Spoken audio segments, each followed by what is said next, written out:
Testing, testing, testing. Blah, blah, blah, blah, blah. Ready, set, go. It's time for the Coach Amy and Coach Liz show. A podcast for endurance athletes by two athletes, two coaches, and a physical therapist. We are your hosts, Coach Amy And Coach Liz. coming to you from Kansas City. Okay, did you survive some storms at the lake, I think? Yeah. I thought of you because we were in a little A-frame. We had a little A-frame camper thing. Oh my God. And there was like a tornado watch, and the little camping guy who like oversees the campground was buzzing around on his golf cart, like making sure everybody was secure. With his little megaphone. Oh my gosh, it cleared everything out.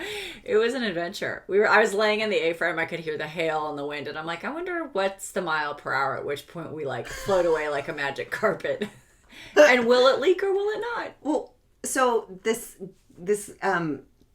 YouTube guy that I follow, this weather guy, Ryan Hall. I know.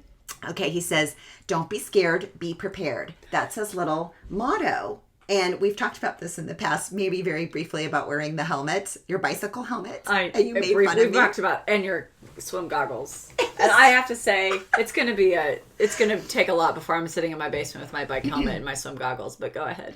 Okay, so here's the thing. One of my neighbors listens to the podcast, and she had her bike helmet. So the other day we had adorable. We had terrible winds, and we were under this tornado watch and this severe. I think that's when I was in the A-frame. Yeah, by the lake on the waterfront.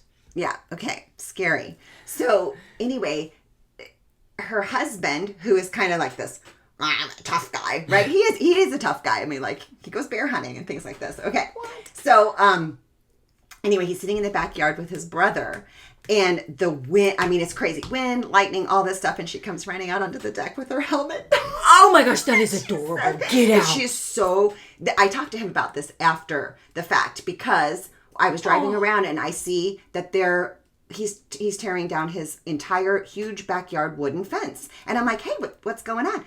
Well, the winds had blown down the whole backside of the fence while he was sitting out there. But so anyways, I said, and so then he's telling me the story about how she's running around with her helmet and really pissed off that he's sitting out there in this storm, right? Oh my gosh, it's so cute. And he goes, Amy, sitting out there with my brother, I'd rather get hit in the head by a limb with no helmet than have him beat me up for wearing a helmet in a storm. Oh my God, that is so cute.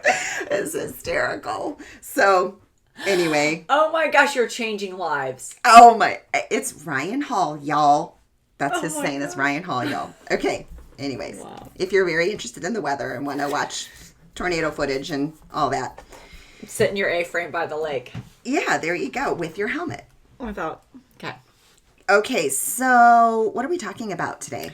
Well, it is race season is upon us, and I was having a conversation with somebody who is familiar with gravel, but not necessarily is getting ready to do their first 70.3 like on the road. And we were talking about the bike portion of the race, and I have a real pet peeve. Oh, let me hear this pet peeve. Well, we get onto the bike course, and there are, I would say, probably 99% of the people on like a 70.3 or an Ironman bike course do not use like road rules. They are not communicating the way you might if you were riding in a group of people for practice. And so everybody just sort of like, it's kind of a free for all, and people do not communicate when they're on the bike during a 70.3 and it's just.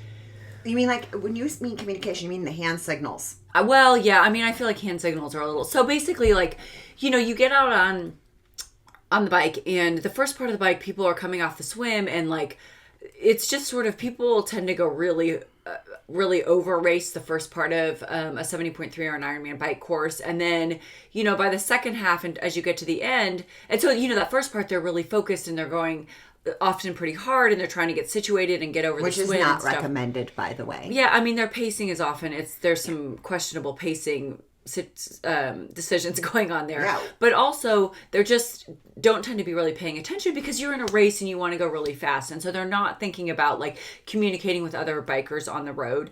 And in the second half of the race, people start to often get tired and then they're just sort of distracted. And again, they're not focusing on the safety. And I think because we get on the road during a race and, we think it is a race. And, especially if you want to, you're really focused on performance, we just totally neglect the whole idea of like bike safety and communicating with other people on the road. And yes, of course, USA Triathlon has rules about it. Like you're supposed to ride to the right. You're only, you're supposed to communicate when you're passing left. Like there's drafting rules and all that kind of stuff.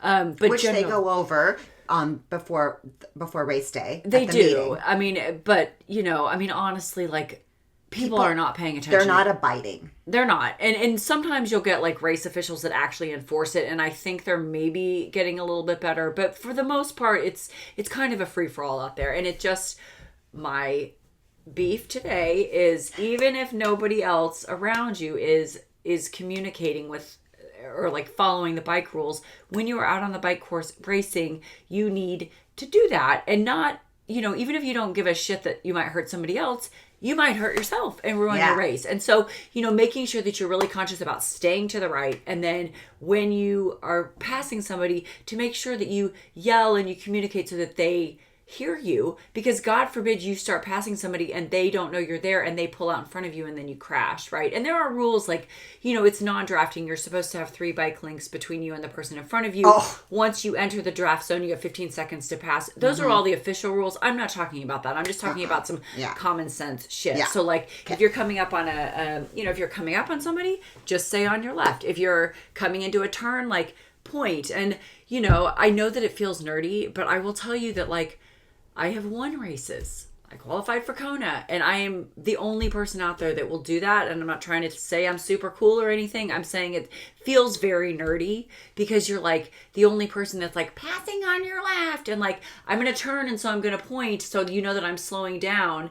And I do that all the way through the races, and I usually am the only one. And it just like it's just distressing because I'm thinking, especially if you're new and you don't really know what you're supposed to be doing and like nobody else is communicating, it can be very intimidating to like be the person doing that because you think you're doing it wrong, but it is really for your own life and your own safety, right? So just and it doesn't need to be anything like you don't need to use like certain hand signals, or it doesn't need to be people, just there's yell. if there's not a universal language, or everyone else on the course doesn't have that language. Yeah, but just yell and point and make eye contact. Yeah. Just own it, man. Yeah, like just make sure that like you are aware and that you're helping other people be aware so that you don't get the shit beat out of you. And also know that like you're going to have a shit ton of people that are going to come by you on the left. They're not going to say anything and they're not going to be doing that. And so you need to make sure that like, before you pull out, before you pull out to pass somebody,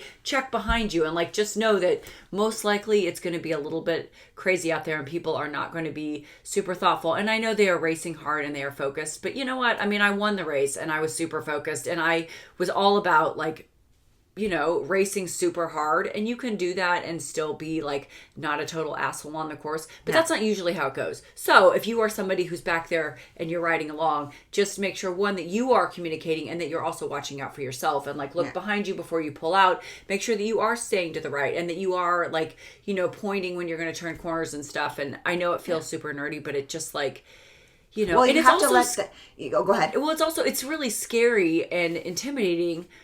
And I remember when I was that person and I didn't know what I was doing, and I would just have all of these people on like whizzing past you at high speeds and like they're way overriding. Kind of and that sort of like a little bit more aggressive. Yes. Anyway. Well, so even though we'll bring it back to the weather story. So even though my neighbor looked really dorky running around in the backyard with her helmet on, if there had been limbs falling or a tornado hit the house, she's the one that would survive. It's true. So it's the same just thing. Own your safety is what we say, and be the example. Be the example out there, right? Yeah. And if you're not going to do it wrong, just check out for yourself and then communicate with other people. Point, yell. There's no right way. Like, I don't even know what like traditional bike signals are. Like, I'm just yelling, pointing, eye contact. It's pretty obvious when you're doing those things. Yeah. All right, so there y'all are. Yay! Thanks so much for listening. And remember, We are in this together. Until next time.